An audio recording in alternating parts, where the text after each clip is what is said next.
அனைவருக்கும் வணக்கம். போன வீடியோல நம்ம பார்த்திருப்போம். கவர்ன்மென்ட் காலேஜ்ல எப்படி நம்ம அட்மிஷன் வாங்குறது? அதுக்கு உண்டான ஃபீஸ் எவ்வளோ அப்படின்னு பார்த்திருப்போம். இந்த வீடியோல செல்ஃப் ஃபைனான்ஸ் காலேஜ்ல எப்படி நம்ம அட்மிஷன் வாங்குறது அப்படின்னு பார்ப்போம். ஸோ இந்த செல்ஃப் ஃபைனான்ஸ் காலேஜ்ல வந்து டீம்டு யூனிவர்சிட்டி வராது. டீம்டு யூனிவர்சிட்டி இல்லாம செல்ஃப் ஃபைனான்ஸ் காலேஜ்ல எப்படி நம்ம அட்மிஷன் வாங்குறது? அதுல ஃபீஸ் எவ்வளோ வரும் அப்படின்னு பார்ப்போம். இப்ப நம்ம நீட் மார்க்க வச்சு நமக்கு வந்து ரேங்க் அவங்க இஷ்யூ பண்ணிருவாங்க. ரேங்க் இஷ்யூ பண்ணதுக்கு அப்புறம் நம்ம இதுல என்ன செய்யணும்னா, கவர்ன்மென்ட்ல சீட் கிடைக்கல அப்படின்னா செல்ஃப் ஃபைனான்ஸ் காலேஜ்ல வந்து சீட் கிடைக்குமா? அப்படின்னு பார்க்கும்போது, செல்ஃப் ஃபைனான்ஸ பொறுத்தவரைக்கும் நீட்ல நம்ம பாஸ் பண்ணியிருந்தா கூட நமக்கு வந்து கவுன்சிலிங் கூப்பிடுவாங்க. கவுன்சிலிங் கூப்ட்டு நமக்கு வந்து பிரைவேட் இன்ஸ்டிடியூஷன் வந்து நமக்கு வந்து விசிபிள் ஆகும். ஆனா, பிரைவேட் இன்ஸ்டிடியூஷன பொறுத்தவரைக்கும், நீங்க கவுன்சிலிங் போறதுக்கு முன்னாலேயே எவ்வளோ ஃபீஸ் இருக்கு அப்படின்னு நீங்க செக் பண்ணிக்கணும். ஏன்னா, நீங்க அட்மிஷன் வாங்குனதுக்கப்புறம் ஃபீஸ் வந்து உங்களுக்கு அதிகமா இருந்துச்சு அப்படின்னா, கட்ட முடியல அப்படின்னா, அந்த சீட்டும் வேஸ்ட்டு. நீங்க வந்து தேவையில்லாம ஒரு சீட்ட வந்து நீங்க லாஸ் பண்ற மாரி ஆயி போயிரும். ஸோ, அதனால அதுக்கு முன்னாலேயே என்னென்ன இன்ஸ்டிடியூஷன் இருக்கு, அந்த இன்ஸ்டிடியூஷன்ல எவ்வளோ ஃபீஸ் வாங்குறாங்க, அந்த விஷயங்கள வந்து முன்கூட்டியே நீங்க பிளான் பண்ணி போனீங்கன்னா ரொம்ப நல்லது. குறிப்பா பார்த்தீங்கன்னா, வெள்ளூர், கோயம்புத்தூர், மதுரை, சென்னை, கன்னியாகுமரி, பெரம்பலூர், திருச்சி, சேலம், செங்கல்பட்டு, திருச்செங்கோடு, சென்னை இந்த மாதிரியான லொகேஷன்ல எந்தெந்த இன்ஸ்டிடியூஷன் இருக்கு அப்படிங்கிற லிஸ்ட் வந்து நம்ம இங்க குடுத்துருக்கோம். குறிப்பா வந்து பார்த்தீங்க அப்படின்னா, Christian medical college, PSG college, அ கற்பகம் அ institution, Velammal, Tagore, ACS, Madha, Sri Balaji, Trichy SRM, Annapoorna, Karpaga Vinayaga, Swami Vivekananda. So அந்த மாரி வந்து ஒரு 20 பிளஸ் இன்ஸ்டிடியூஷன் இருக்கு. ஸோ இந்த இன்ஸ்டிடியூஷன்ல வந்து எவ்வளோ ஃபீஸ் வந்து அவங்க சார்ஜ் பண்றாங்கன்றது முதல்லே நீங்க வந்து டீட்டெயில் நீங்க கலெக்ட் பண்ணிக்கலாம். ஆஸ் பர் த நமக்கு கிடைச்ச டாக்குமெண்ட் பிரகாரம் பிரைவேட் காலேஜ பொறுத்தவரைக்கும் கவர்ன்மென்ட் ஃபிக்ஸ் பண்ண ஃபீஸ் வந்து 4,50,000 இருந்து பார்த்தீங்கன்னா 30,00,000 வரைக்கும் இருக்கு. ஸோ இந்த 4,50,000 டூ 30,00,000 இந்த ரேஞ்ச் வந்து எப்படி ஃபிக்ஸ் பண்றாங்க அப்படின்னு பார்த்தோம் அப்படின்னா, ஸோ இந்த கவுன்சிலிங் மூலமா அட்மிஷன் அவங்க அவங்க அவங்க வந்து குடுக்கும்போது, அதாவது நம்முடைய தமிழ்நாடு ஸ்டேட் கவர்ன்மெண்ட் மூலமா தான் நமக்கு வந்து அட்மிஷன் எல்லாமே நடக்கும். ஸோ இந்த அட்மிஷன் குடுக்கும்போது, கவர்ன்மென்ட் கோட்டால வந்து நீங்க பிரைவேட் காலேஜ் சூஸ் பண்ணீங்கன்னா, உங்களுக்கு உண்டான ஃபீஸ் வந்து 4.3 லேக்ல இருந்து 5.4 லேக் வரைக்கும் வருஷத்துக்கு கட்டுற மாரி இருக்கும். அதாவது ஒரு வருஷம் நீங்க கோர்ஸ் முடிக்கிறதுக்கு 25 லேக்ஸ்ல இருந்து 30 லேக் வரைக்கும் நீங்க பே பண்ற மாரி இருக்கும். Through the government quota. இது மேனேஜ்மென்ட் கோட்டா.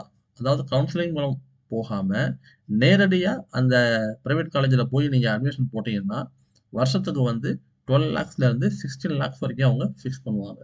ஸோ நீங்க ஒரு இந்த டிகிரி நீங்க முடிக்கிறதுக்கு ஏறக்குறைய ஒரு 80 லேக்ஸ்ல இருந்து 90 லேக்ஸ் வரைக்கும் நீங்க டியூஷன் ஃபீ மட்டுமே நீங்க பே பண்ற மாரி இருக்கும். ஸோ அதனால இத நீங்க முன்கூட்டியே நீங்க பிளான் பண்ணிட்டீங்கன்னா, நீங்க கவுன்சிலிங் போறதுக்கு முன்னாலேயே எந்த இன்ஸ்டிடியூஷன் நமக்கு வந்து அ அஃபோர்டபுளா இருக்கும்.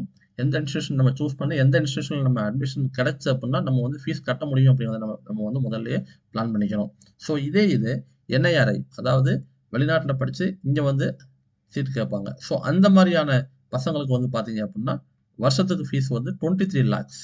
அதாவது ஒரு வருஷத்துக்கு வந்து 23 லேக்ஸ்ல இருந்து 30 லேக்ஸ் வரைக்கும் அவங்க சார்ஜ் பண்றாங்க. ஸோ அரவுண்ட் பார்த்தீங்க அப்டின்னா, அ 5 இயர்ஸ்க்கு வந்து ஏறக்குறைய 1,50,00,000க்கு மேல வந்து அவங்க கட்டுற மாரி இருக்கும். ஸோ இந்த 3 வகையான கோட்டால தான் வந்து இவங்க அட்மிஷனே வந்து பண்றாங்க. ஸோ இந்த 3 வகையான கோட்டால எந்த கோட்டால நீங்க வர்றீங்க? அத ஃபிக்ஸ் பண்ணிட்டு, எந்த இன்ஸ்டிடியூஷன்ல உங்களுக்கு வந்து அட்மிஷன் கிடைச்சா ஃபீஸ் வந்து உங்களால கட்ட முடியும் அப்படிங்கிறத வந்து நீங்க பிளான் பண்ணிட்டு தான் நீங்க வந்து அட்மிஷன் போட்டீங்கன்னா நல்லாருக்கும்.